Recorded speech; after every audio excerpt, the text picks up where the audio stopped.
პირველი კითხვა ეგ მექნებოდა ალბათ, აი რა შეიცვალა. თუ შევადარებთ 2021 წლების კრიზისს, რომელიც ჰქონდა იმ არჩევნების შემდგომ, ხო?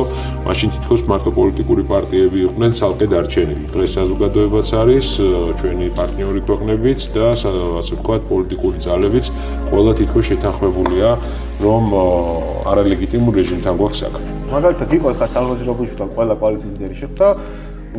რა გამოვიდა იმ შეხვედრიდან, კარგად ვერდო რომ კიდე შეხვდებით, ძირითადი მესიჯი ეგ იყო. რამე შეცვალა გადატეხა მოიტანა მოქალაქეებში? არა, ერთმა კაცმა რომ სიბრძნე მოიფიქროს, ყველას გაუხარდა. დღეს რა ერთობაზე ვსაუბრობთ, ამას გავყოფდი ორ ნაწილად რა. მე აქაც ორ ნაწილზე ვსაუბრობ. ერთი ეს არის არჩევნების თარიღის მიღწევამდე ერთიანი მუშაობა.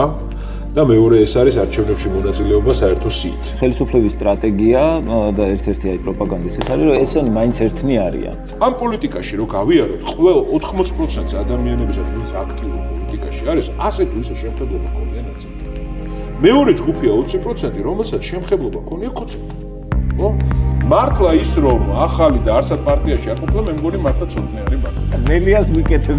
არა, კაი, ვერ ხედავ რომ ეს პოლიტიკური სპექტრი ერთად ეგრე დაჯგუფებული, რაღაც ეგეთი დიდი ტვინი იქნება, რომელსაც არ მგონი რომ ეგეთი დიდი ტვინი გაშავდება. ეს მისი ნარატივია, ბუა და შეგჭავს.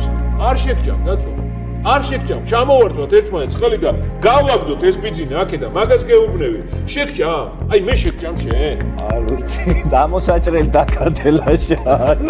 რატო? დიდი მადლობა ვინც გვისმენთ, აუცილებლად გამოგვიწერეთ.